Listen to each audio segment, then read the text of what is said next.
Nous, on est attaqués, vous l'avez vu pendant les élections, à chaque fois, ils nous ressortent des vieux dossiers. C'est le scandale de cette année où on a vu dans une commission qui s'appelle contrôle budgétaire qu'il y avait des contrats, nous, on n'a pas accès tout de suite à ces contrats, hein. Tout est caché, tout est encore grisé comme l'affaire des contrats de Pfizer.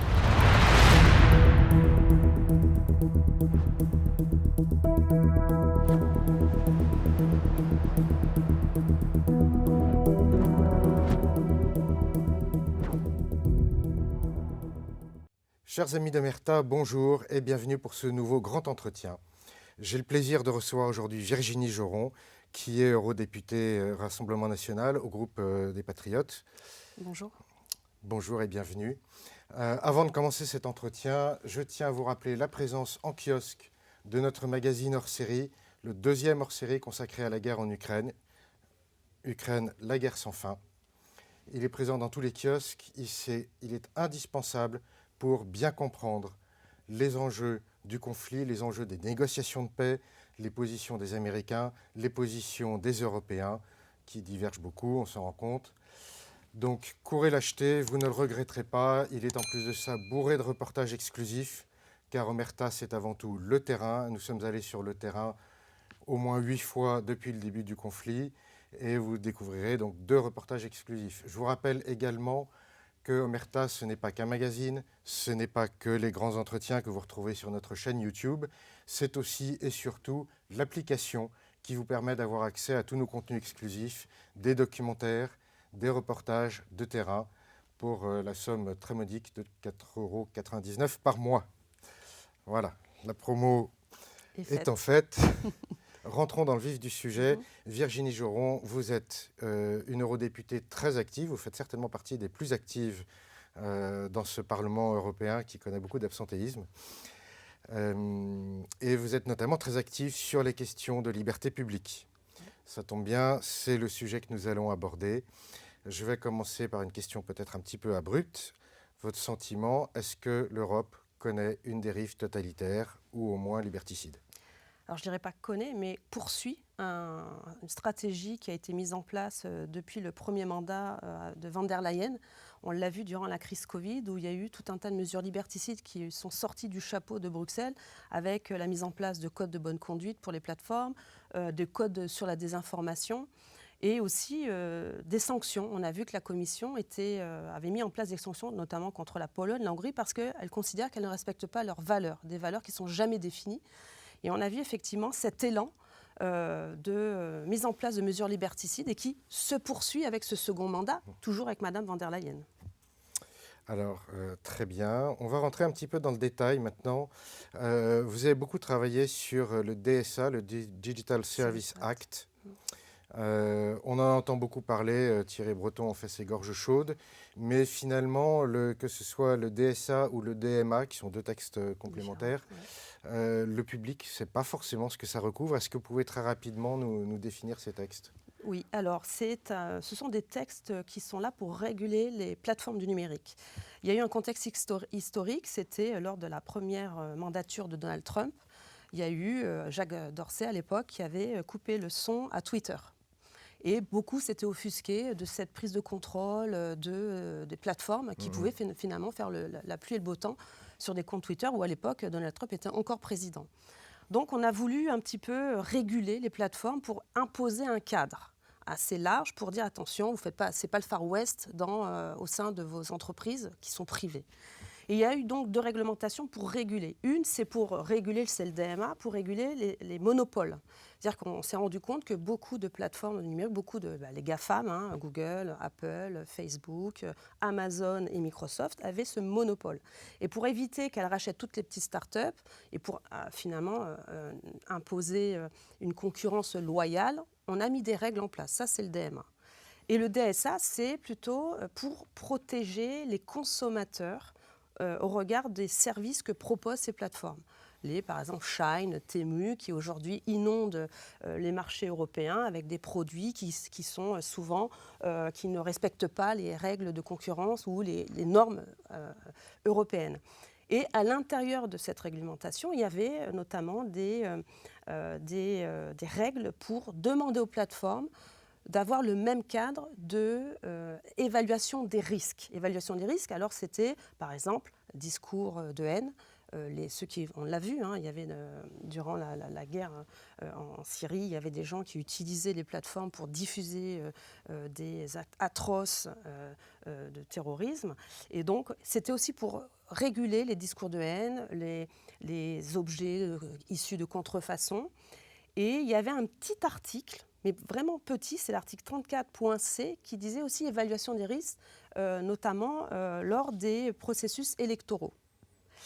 Et c'est vrai que ce texte, nous sommes les seuls, hein, parce que c'est important de le rappeler, hein, parce que je vois beaucoup nous critiquent, nous sommes les seuls à nous être abstenus. Tous les autres, tous les groupes, tous les partis politiques, hein, LFI, au LR, aux écologistes, aux macronistes, ont tous voté pour ce texte. Nous, on a vu qu'il y avait un loup dans le système. Alors, qu'est-ce qu'on a fait ? Vous n'avez pas voté contre ? Et parce qu'on s'est abstenu, parce que il y avait aussi, le texte était là pour protéger les consommateurs, donc des produits qui viennent de l'autre bout du monde, pour protéger aussi de la pédopornographie qui pullule sur ces réseaux. Donc, c'est aussi des thèmes que nous combattons. Donc, vous voyez, quand dans un texte, il faut équilibrer, quand il n'est pas à 100% contre nos intérêts, eh bien, on s'abstient.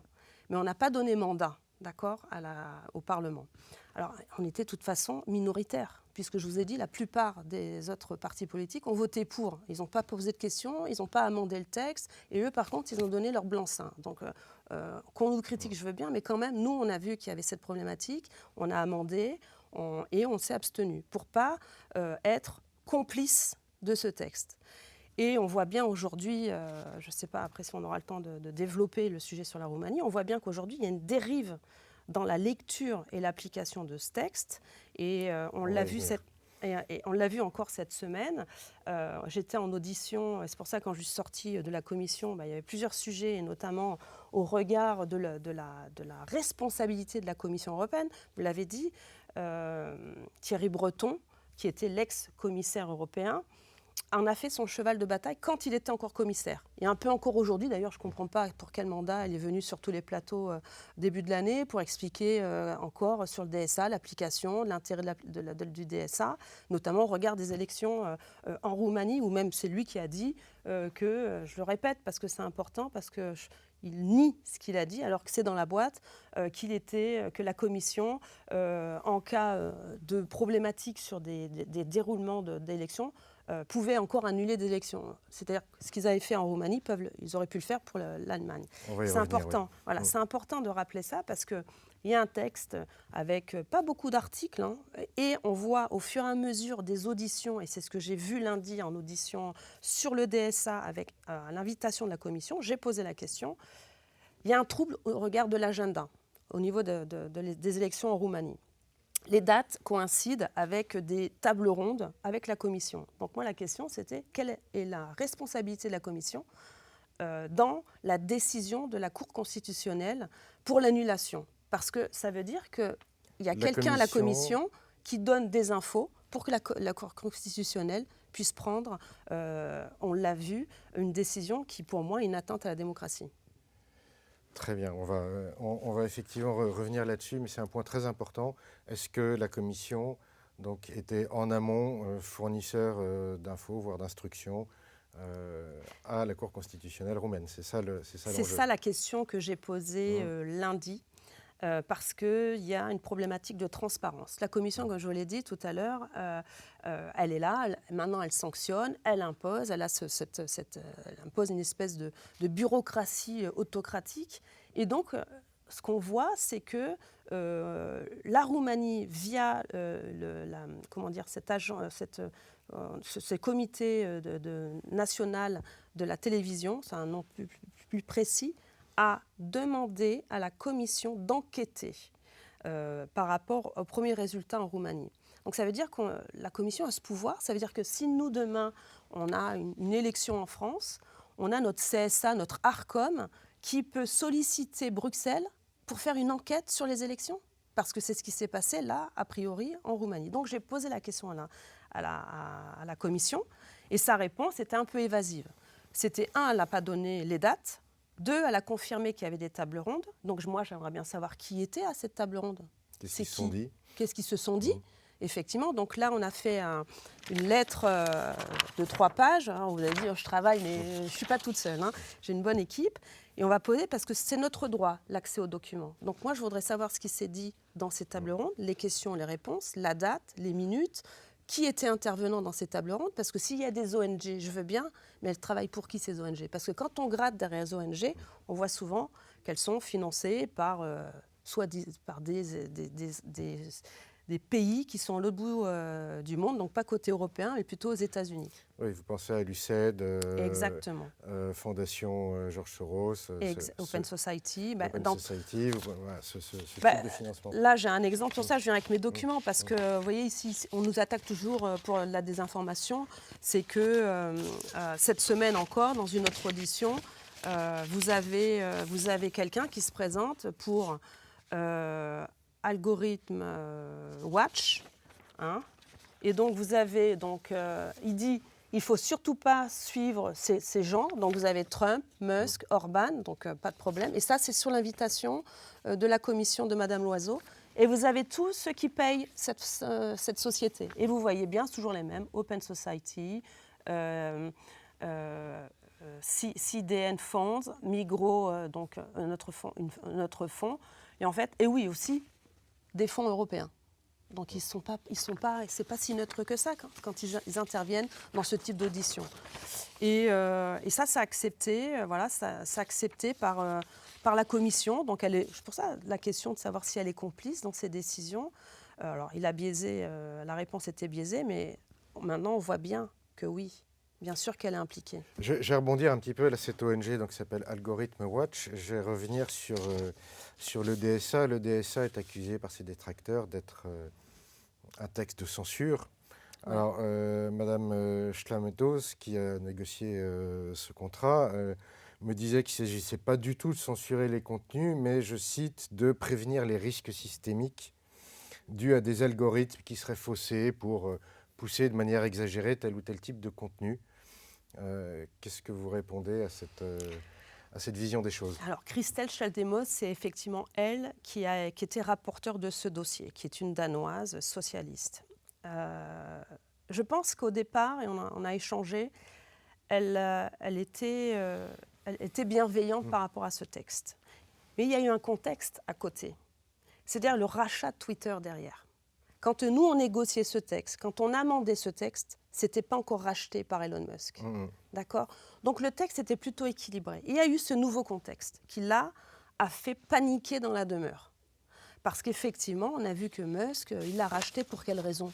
Parce qu'à cause de cette censure de Jacques Dorsey. Il l'a dit. Et Musk, qu'est-ce qu'il veut ? Lui, il veut défendre le premier amendement des États-Unis, c'est-à-dire la totale liberté d'expression.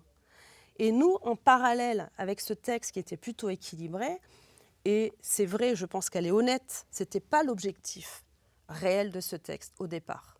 Et après, il y a eu le rachat. Et là, il y a eu effectivement montée en puissance de Breton qui a commencé à attaquer Elon Musk. Et qui a dit, parce Musk, il a annoncé, lui, les choses quand il a racheté Twitter, il a dit, voilà, moi je veux plus de liberté, je ne veux pas de contrôle. Et donc, il a été honnête. Et en parallèle, on sait très bien pour qui a aussi travaillé Elon Musk, donc pour Donald Trump. Et de ce fait, c'est plus maintenant, ça s'est politisé, je veux dire. Le texte n'était pas autant politisé au début qu'aujourd'hui. Et donc, cette dérive politique a fait que maintenant, c'est devenu une arme, un outil pour contrôler effectivement les partis politiques qui gênent ce système de Bruxelles. D'où aujourd'hui cette dérive, et qu'on a vu avec l'exemple en Roumanie, où on utilise l'article 34.c de mots processus électoral pour finalement faire de la censure et pour moi être une atteinte à la démocratie. Alors il y a une dérive politique de ce texte, vous venez de le souligner. Pourtant, ça semble ne pas être suffisant puisque la Commission européenne nous a promis, dans sa grande bonté, de mettre en place un bouclier démocratique. Vous faites partie de la commission qui travaille sur ce sujet. En quoi consiste ce fameux bouclier ? Alors là aussi, depuis que Mme von der Leyen a pris les rênes de Bruxelles, elle a annoncé aussi les choses. Parce qu'il y a quelque chose d'assez ironique dans leur stratégie, c'est qu'ils annoncent quand même les donnes, ils nous préviennent. Et donc on a quand même ces éléments qui, à chaque fois, nous alertent. Elle avait dit à Davos l'année dernière que sa priorité, ce n'était pas de lutter contre la faim dans le monde, pas le problème de climat, même pas le problème en Ukraine, hein, ce n'était pas ça sa priorité. C'était de lutter contre la désinformation parce qu'il y avait un agenda pendant 2 ans sur les élections électorales à venir. Donc elle avait annoncé les choses.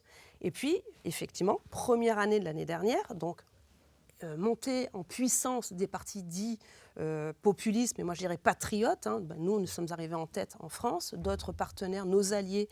Comme vous avez dit, je fais partie du groupe des patriotes en Europe. On est le 3e parti le plus important. On a 84 députés européens. Et la plupart de nos alliés ont gagné les élections dans leur propre pays. Donc vous avez cette montée en puissance. Et effectivement, de l'autre côté, le club des losers, à chaque élection, ils perdent de plus en plus de sièges. Et c'est la panique à bord. Donc pour lutter contre ce tsunami, eh bien, il se trouve des outils, comme je vous l'ai dit. Là, ils ont trouvé le DSA. Et donc, ils essayent de modifier le résultat des votes avec, bon, on l'a vu, nous, on est attaqués, vous l'avez vu pendant les élections, à chaque fois, ils nous ressortent des vieux dossiers. Moi, je le vois quand je me présente aux élections législatives. Pendant la première semaine, ça va, puis là, quand je suis au final, là, la deuxième semaine, là, ça y est, on va chercher tout et n'importe quoi pour nous salir, faire peur aux gens. Alors, ça marche un petit peu, mais plus, j'ai envie de dire, puisque vous avez vu, nos résultats sont toujours de plus en plus importants. Donc, il y a panique, parce que même ça ne marche plus. Il y a des procès, on nous ferme les comptes en banque, on nous enlève nos visas, il y a des campagnes de dénigrement. Il y en a, ils essayent, vous avez vu, malheureusement, M. Fico en Tchécoslovaquie s'est pris 2 balles. Donc, il y a des tensions par rapport aux élections. Et donc là, c'est panique dans la demeure, ils n'y arrivent pas. Alors, qu'est-ce qu'on fait ? Voilà, on trouve un texte et on essaye de l'utiliser pour changer, pour éliminer la voix du peuple.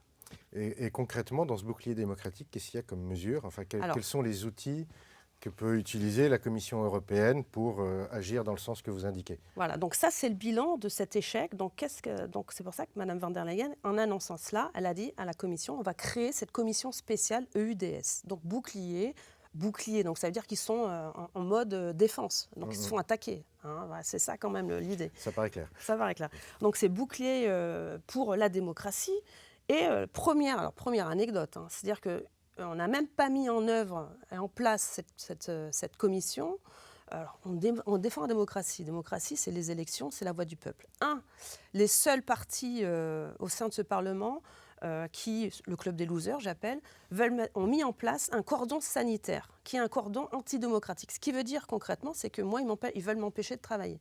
C'est-à-dire qu'ils ont décidé entre eux, le club des losers, de dire, voilà, dès que vous voyez un député de ce groupe, on va refuser ces amendements sans les lire, alors que nos amendements, ils sont toujours mesurés, et c'est dans l'intérêt des Français. Donc, ils ne veulent pas lire nos amendements. Toute notre proposition de texte, ils ne les lisent pas. Donc ça facilite leur tâche, hein, j'ai envie de dire. Hein. Comme ça, ils travaillent encore moins. Ça va plus vite, oui. Voilà, cordon sanitaire. Donc, ils se sont dit, nous, on est merveilleux, on est mieux qu'eux, donc on fait déjà ça. Donc, les mêmes qui défendent la démocratie. Le cercle de la raison. Voilà, on appelle ça, nous, le cercle, le cordon antidémocratique. Et puis, deuxième anecdote, on nous convoque à 18h un lundi pour aller voter pour la présidente. Et comme vous, tous les matins, je regarde un peu Internet, les news qui sortent, et je vois un article de La Lettre, gros titre, photo, Madame Loiseau, présidente de la commission EUDS. Alors j'appelle mes assistants, je dis, mais il est déjà passé, le vote ? Parce que je lis ça, ils disent même à l'intérieur de l'article que le rapport a déjà été attribué à un député. Ok. Je dis, mais est-ce que c'est retour vers le futur ou pas ? Parce que moi, ce soir, je dois aller à la commission voter. Ben non. Parce que c'est aussi ça, leur démocratie. C'est-à-dire que toute cette manigance pour qu'elle soit présidente, Nathalie Loiseau, avait été négociée en off. Hein, voilà. Voici leur démocratie pour que madame soit présidente. Donc le soir, on arrive. Moi, j'avais déjà fait toute la communication parce que je trouve ça tellement fou, dingue et méprisant qu'il faut le faire savoir parce que ça s'appelle en plus bouclier de la démocratie. Et elle, présidente, elle savait qu'elle allait être présidente. Le soir, donc on était là, en fait, pourquoi voter, quoi ? C'était un simulacre de démocratie. On était là avec nos cartes, mais on savait déjà qu'elle allait passer. Donc ça, c'est l'exemple typique de Bruxelles, de la Commission et de de ce foutage en fait des gens en fait, j'ai envie de dire, et même de nous, parce que voilà, ils respectent pas nos électeurs, hein, ils respectent pas la démocratie. Oui, ils ne respectent même pas les formes, en fait. Ils s'en fichent parce qu'on rappelle, hein, parce qu'on fait des rappels au règlement, mais ils sont au-dessus de tout. Ils sont au-dessus de tout. Je vais revenir sur Madame von der Leyen qui a prononcé un discours assez remarqué où elle parlait de l'immunité à la manipulation de l'info et donc du pré-bunking.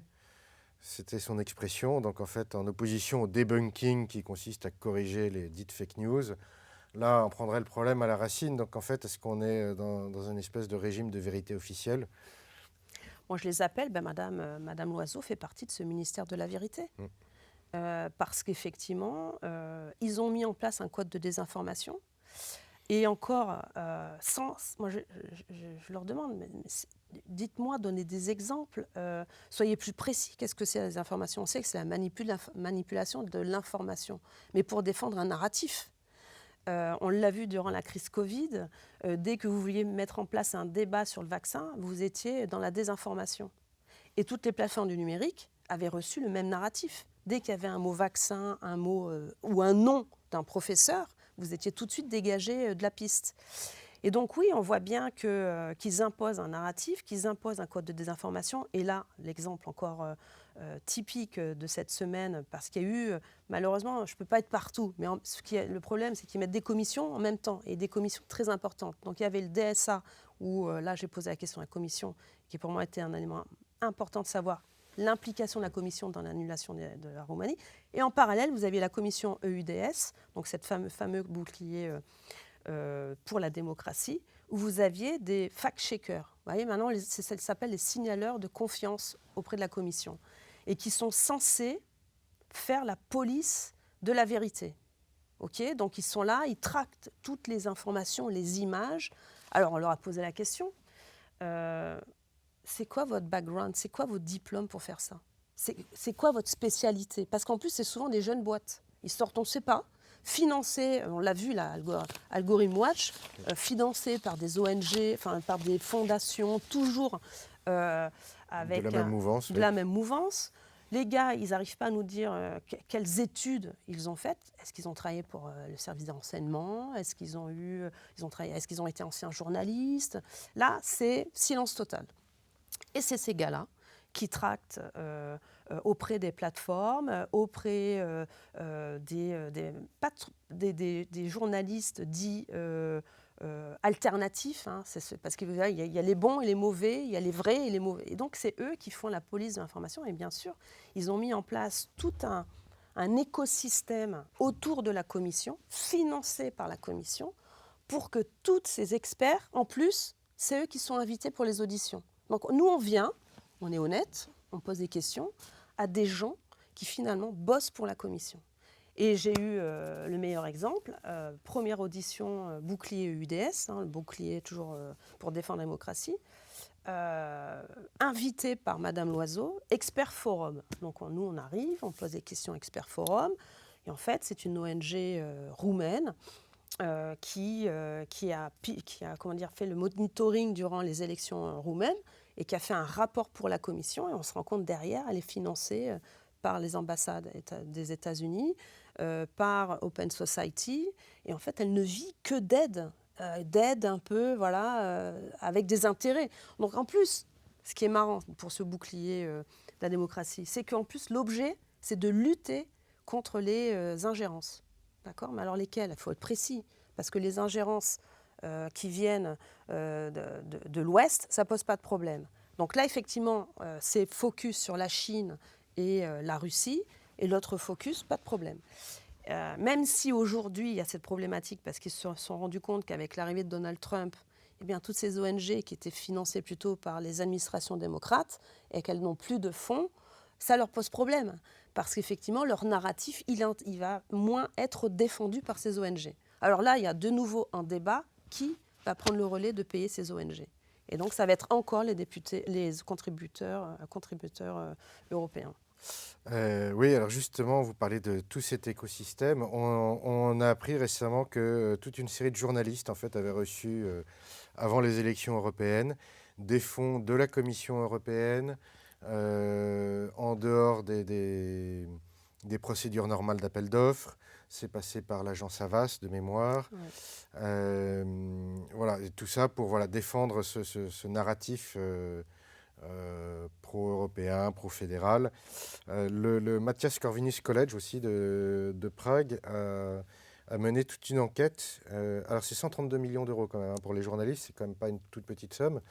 Mais je pense que c'est encore bien moins que le financement de toutes ces ONG qui sont favorables au discours européiste, disons, qu'a mis en évidence le Matthias Corvinus College. Donc il y a effectivement tout un système de propagande qui semble se mettre en place. Là encore, on a l'impression d'une dérive un petit peu orwellienne. Oui, tout à fait. Alors en fait, on le sait, Bruxelles est la capitale des lobbyistes.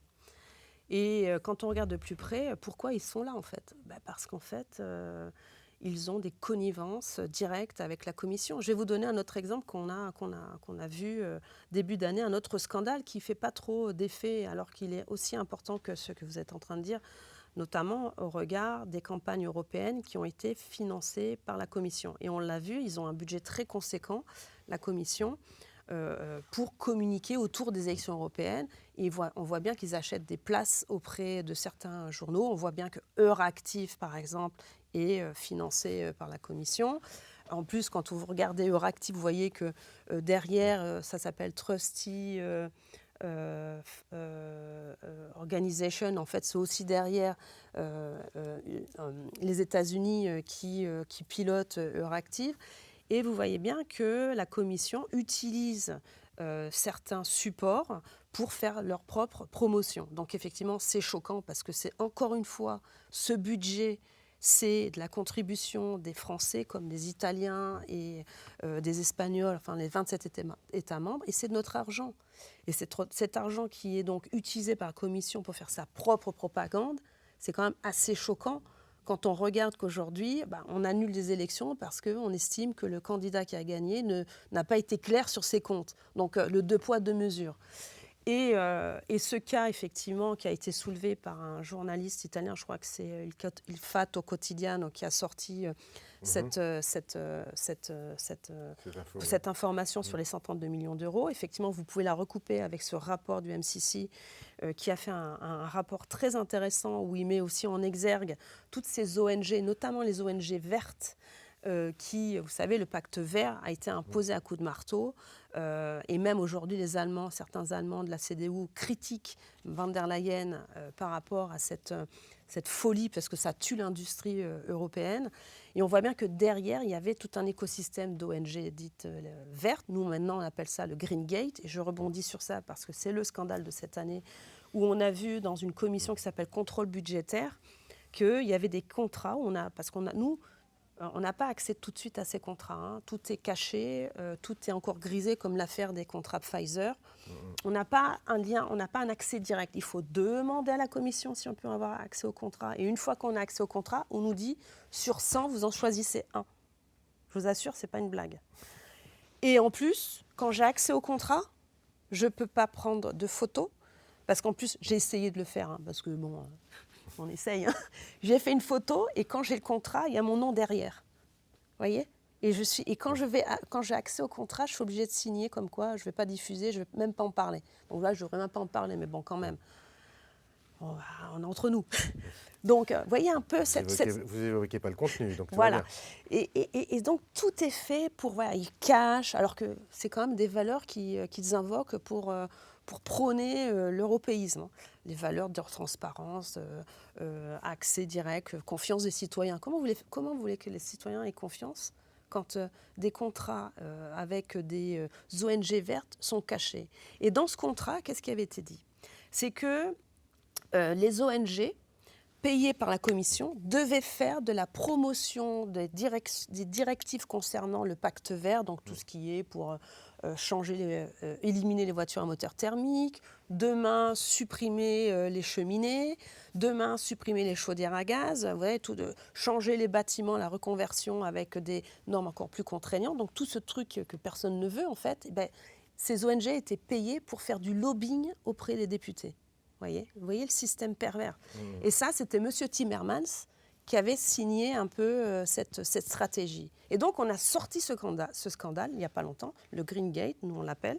On a envoyé une lettre à la procureure européenne qui est censée protéger les intérêts financiers de l'Union européenne.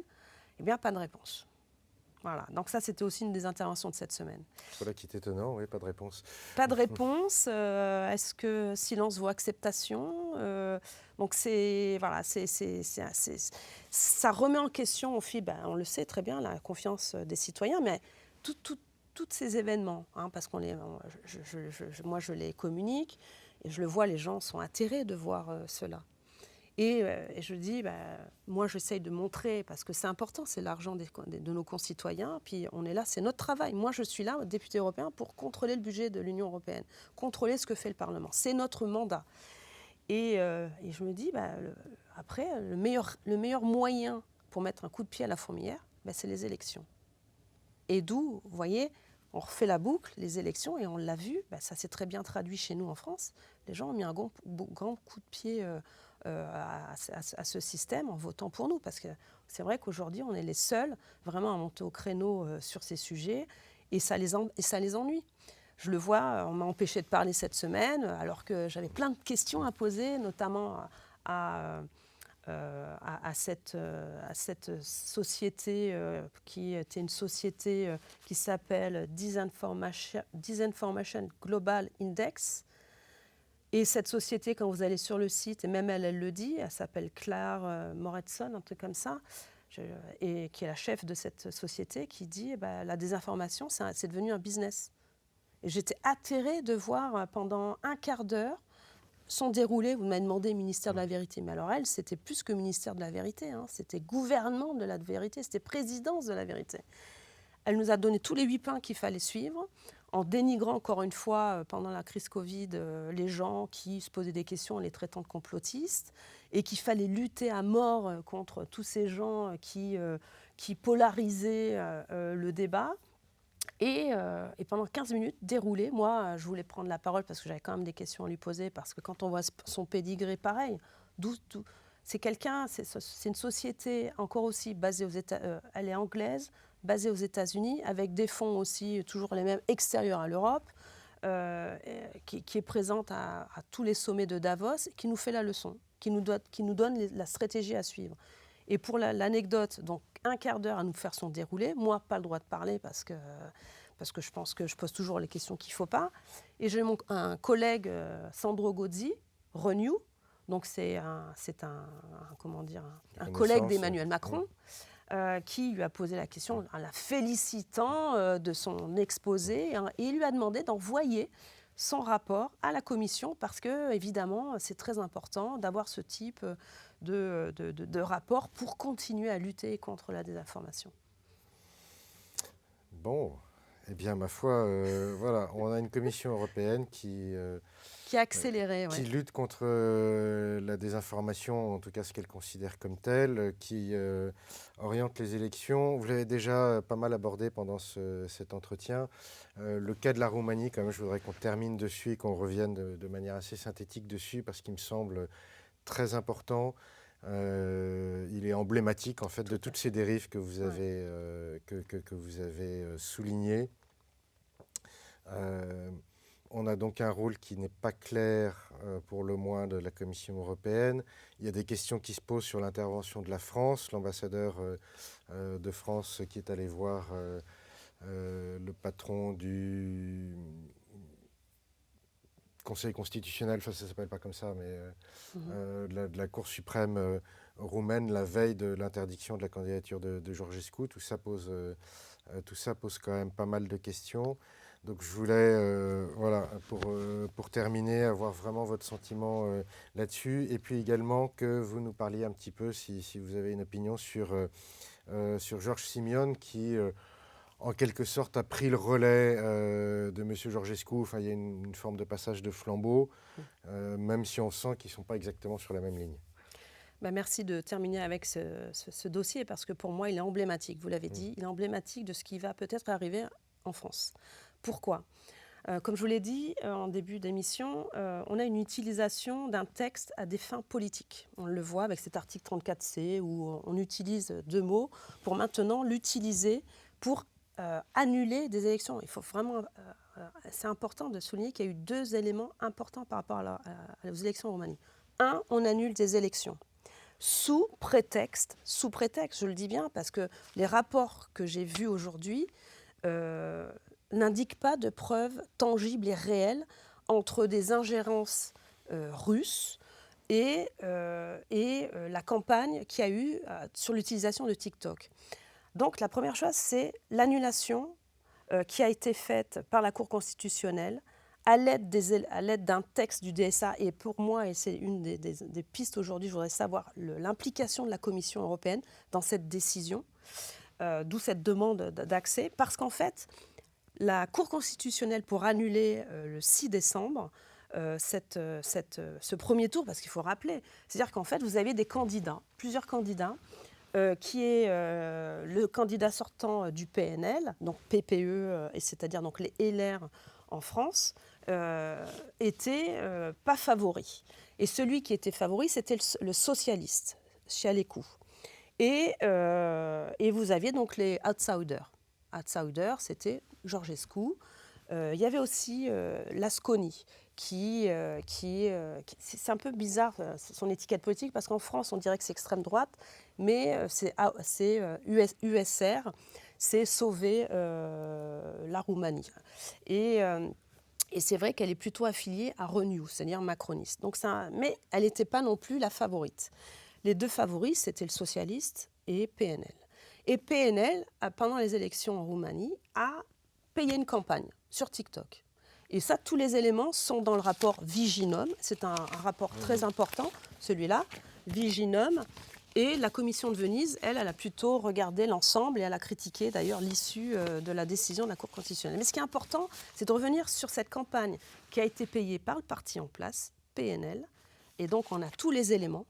Et avec un montage très intéressant, parce que vous avez une société qui s'appelle Kensington Communication, qui a été payée par le PNL, qui a sous-traité à FameUp, qui a encore sous-traité, et FameUp, on voit bien le lien. Et ça, je regrette que le plan Viginum, que la commission Viginum, d'ailleurs, je les avais auditionnés, et je leur ai posé la question. J'avais demandé pourquoi ils n'ont pas tenu compte de ce rapport de la NAF qui montrait que cette campagne de désinformation, enfin pas de désinformation, de communication sur TikTok n'a pas été intégrée dans ce rapport Viginum. Ils m'ont dit, bah oui, mais nous, on s'est arrêté l'enquête le 20 décembre. Ça tombe mal, c'est le 20 décembre où est sortie cette information. Alors qu'ils nous l'ont présenté le 20 février, au mois de février. Donc, ils avaient quand même 2 mois pour faire une annexe. Hein. Donc, c'est un peu tiré par les cheveux, Viginum. Hein. Si vous m'entendez, franchement, c'était tiré par les cheveux. Et c'est important de rappeler ça, parce que c'est PNL qui a financé cette campagne pour son candidat. Donc, et FameUp, on voit bien cette société de communication, était pro-PNL. Donc le lien, il est fait, il est direct, il n'y a pas de problème. Mais ce qu'il y a eu, et c'est très malin, c'est-à-dire que c'est TikTok. Hein, en plus, il y a un élément important à rappeler. C'est-à-dire que les Roumains, avec qui je parle beaucoup maintenant, et même déjà avant, mais encore plus aujourd'hui, c'est que la Roumanie sont 19 millions d'habitants. Il y a 10 millions d'utilisateurs des plateformes. Et ils vont tous sur TikTok et Facebook. Alors, pas trop Twitter, mais ils aiment bien. C'est leur mode de communication. Ils ont tous des comptes Twitter, ils ont des comptes TikTok et Facebook. Ça marche très bien. D'ailleurs, il y a plusieurs députés européens avec qui j'ai beaucoup travaillé, même dans le précédent mandat. Ils m'ont dit, Virginie, ils font des réels sur Facebook, ils font des réels sur TikTok et ça marche d'enfer. C'est leur mode de communication. Et donc, ils le savaient, le PNL. Donc, ils ont utilisé ce moyen. Mais cette campagne de hashtag a été détournée. Alors, détournée par qui? On ne sait pas. Et ça, c'est pour ça. Et ça, pour le coup, c'est écrit dans le rapport de Viginum. C'est important de le rappeler, parce que tous les jours, on entend la petite musique. Mais même eux disent, à ce jour, ils ne savent pas qui était derrière la campagne. Vous voyez, je l'ai mis en jaune. La campagne pro-Georgescu demeure inconnue. Donc, le lien, on ne l'a pas. Et ce qui est bien aussi dans ce rapport, c'est qu'ils disent bien que, et moi aussi, je l'ai déjà dit, même si on fait une campagne sur TikTok, qui vous prouve que celui qui voit cette campagne va voter pour pour le type à qui on a fait l'information. On est juriste ou pas juriste? Comme le disait J.D. Vance, si votre démocratie peut être déstabilisée par une petite campagne sur TikTok, c'est qu'elle n'était pas très solide au C'est départ. qu'elle n'est pas très solide.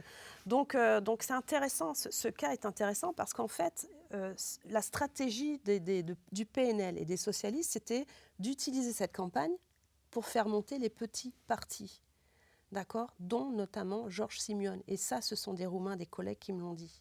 On dit, Virginie, mais en fait, ce qui est marrant dans cette histoire, l'ironie du sort, c'est-à-dire que cette campagne a été détournée, on ne sait pas, mais en tout cas, les gens peut-être, ils n'ont pas besoin non plus de regarder la télé ou BFM pour savoir ce qu'ils doivent faire. S'ils aiment quelqu'un, ils aiment quelqu'un. Donc, ils ont utilisé TikTok comme tout le monde. Ils ont fait monter Georgescu. Bon, ben voilà, c'est lui qui a bénéficié de cette campagne. Mais l'origine de cette campagne, c'était pour faire monter des petits partis pour finalement avoir un candidat facile à battre au deuxième tour. Et en fait, le premier tour a démontré que toute leur stratégie est tombée et ce sont deux petits partis qui étaient outsiders qui sont sortis. On pourrait dire que ça serait, si on veut prendre l'exemple ou le contextualiser en France, ça serait, ben voilà, tout est mis Macron fait une campagne des informations pour faire monter Asselineau, ok. Et en fait, c'est, au premier tour, c'est Mélenchon et Marine Le Pen qui passent. Et là, patatras, tout tombe. Qu'est-ce qu'on fait? Qu'est-ce qu'on fait face à eux? Voyez. Et c'est ce qui s'est passé en Roumanie. Donc, ils ont utilisé, ils se sont dit, patatras, comment on fait? On appelle la commission, aidez-nous, ok, parce que c'est ça, c'est écrit, aidez-nous. Et donc, eux, en renfort, ils sont arrivés avec leur table ronde, et ils ont dit, bah voilà, on pourrait, avec la campagne TikTok, faire tomber le truc. Et c'est ce qui s'est passé. Parce que ils ont utilisé la Cour constitutionnelle, le problème de l'algorithme de TikTok qui a favorisé ce candidat et qui donc est une atteinte à la démocratie pour faire tomber, pour annuler ce premier tour. Et ils sont allés plus loin. Ils se sont dit, bon, ok, ça, on a raté le truc. Bon, comment on fait maintenant pour éliminer le candidat? Donc, parce que maintenant, ils ont peur. Parce que, vous voyez, depuis qu'on a annulé, au lieu d'être à 2% le Georgescu, il n'y a pas longtemps, avant qu'il soit annulé, il était à en tête, oui. 40%. D'accord? Parce que les Roumains, ce n'est pas des moutons. Donc, ils ont pris, ce ne sont pas des moutons, ils ont continué à regarder, et puis ils se sont dit, non, mais vous nous volez notre élection. Donc du coup, ils se sont dit, oulala, si on le remet, on est à 40%. Donc, ce n'est pas possible. Ce n'est pas le candidat voulu. Donc, qu'est-ce qu'on fait? On l'élimine, on trouve je ne sais pas quoi. Là, j'ai vu tout et n'importe quoi sur le réseau. Il était, je ne sais pas, ils sont allés chercher encore une fois dans son histoire, mais encore une fois, ils trouvent des éléments qui ne sont pas aussi visibles que son parcours vraiment professionnel. Il a travaillé à l'ONU, il a fait carrière à l'ONU. C'est un environnementaliste. Il était même, je crois, vous regardez bien, il était invité à tous ces grands sommets du monde entier. Donc il faisait partie du système. Donc du jour au lendemain, c'est plus le bon candidat. Donc on lui trouve qu'est-ce qu'on a dit, qu'il était pour la paix. Alors voilà, aujourd'hui être pour la paix, c'est pas bien. Donc il était pour la paix, donc on a dit. Oui, c'est la preuve qu'il est pro-russe. Voilà, donc voilà, maintenant vous buvez de la vodka, attention, quelle vodka, attention de prendre une bonne vodka de Pologne, mais pas russe. Hein. Non, voilà, donc ils ont trouvé un moyen de l'éliminer. Ok, ils ont réussi. Ils ont aussi éliminé notre candidate Diana Soso-Aka, pareil. Parce qu'elle ne répondait pas aux valeurs démocratiques qu'ils estimaient, eux, dans leur définition roumaine. Donc, ils ont éliminé des candidats. Donc, c'est passé. Mais en tout cas...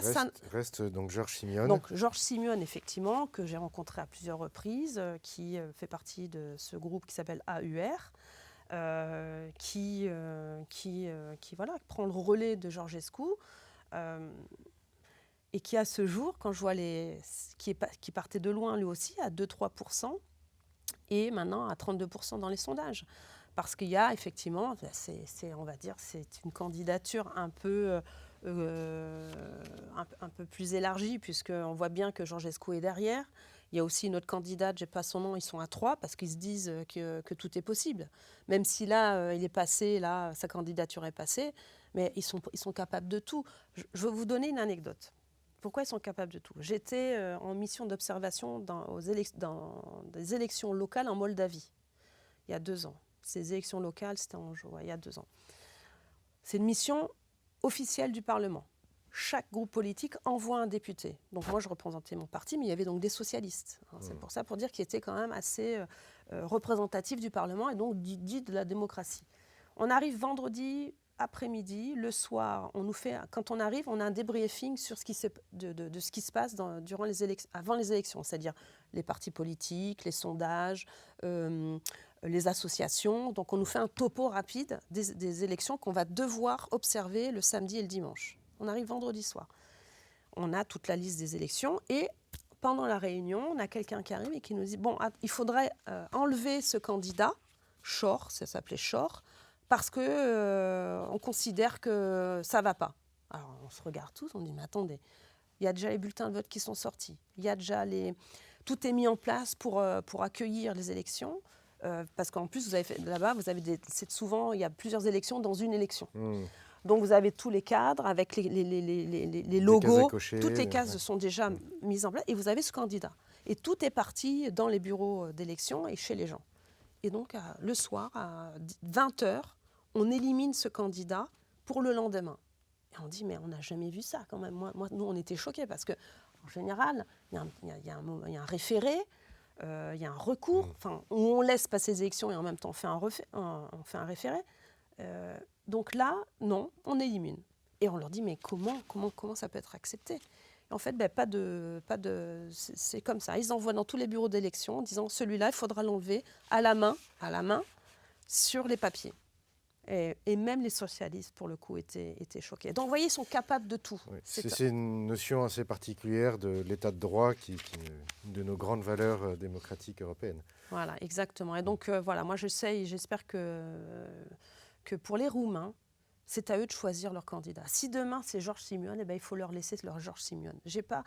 Moi, je suis outrée de voir ce qui se passe en Roumanie, parce que je me dis ce qui se passe en Roumanie, parce que pour avoir vu la dérive, la Moldavie, déjà, j'étais choquée. Là, je me dis, ils sont capables d'annuler pour une soi-disant campagne sur TikTok, annuler des candidats. Breton nous l'a dit, que la commission, la phrase emblématique pour commencer l'année, de dire on l'a fait en Roumanie, on peut le refaire en Allemagne. Moi, j'ai envie de dire, et pourquoi pas en France ? C'est ça, moi, ma crainte. En France, on entend déjà beaucoup parler de la menace d'ingérence russe sur les élections. On sent qu'on prépare un petit peu le terrain. On l'avait déjà préparé durant les élections européennes. Ça fait déjà un petit moment qu'on nous colle cette étiquette, et sans aucune preuve, encore une fois. Moi, regardez, quand je fais je suis pas souvent sur TikTok, mais j'ai un peu commencé parce que voilà, je pense qu'il faut que je m'adresse aussi aux jeunes. Ma fille utilise TikTok, je me dis bon, allez, je vais essayer d'y aller. Et mais j'ai pas beaucoup d'audience. Et puis le jour où j'ai fait cette vidéo pour la Roumanie, je vous assure, c'est vrai. J'ai fait cette vidéo, on l'a mise, j'avais, je crois, 8000 abonnés. En 3 jours, j'en avais 20 000. De 300 vues, je suis passée à 1 million. Et je n'ai pas mis 1 euro là-dedans. Donc, il y a cet attrait pour ces réseaux sociaux. Il faut faire avec. Je pense qu'en démocratie, société dite moderne, il faut accepter qu'aujourd'hui, des gens ne regardent plus les médias mainstream. Il faut que certains l'acceptent. Ils ne se sont pas renouvelés. Ils passent la journée les mêmes narratifs. On voit bien certains, c'est le narratif de l'Élysée. Donc, on n'en veut plus de ça. Et les gens l'ont compris. Et effectivement, moi, j'essaye, et c'est pour cette raison, et je suis heureuse d'être ici avec vous, parce que c'est notre moyen aujourd'hui de donner autre chose à nos concitoyens qui veulent autre chose. Ils ne veulent plus voir ces médias. Et on le voit, cet attrait pour les réseaux sociaux, on le voit, cet attrait pour les médias alternatifs, parce qu'on leur donne d'autres informations. Et moi, c'est pour ça que je viens avec tous mes papiers à chaque fois, parce que c'est important à chaque fois de sourcer, parce que les autres, c'est ce qu'ils font. Vous avez vu les fameux fact-checkers, signaleurs de confiance, les Rudy, les Julien, qui passent leur temps à nous attaquer. Mais quand on regarde vraiment leurs travaux, on voit bien que ce n'est pas aussi sourcé que nous. Parce que nous, on n'a pas le droit à l'erreur. On n'a pas le droit à l'erreur sur les réseaux sociaux, sur les médias alternatifs et en politique. Ce sera le mot de la fin. Virginie Joron, merci beaucoup pour cet entretien très riche et très intéressant. Merci à vous.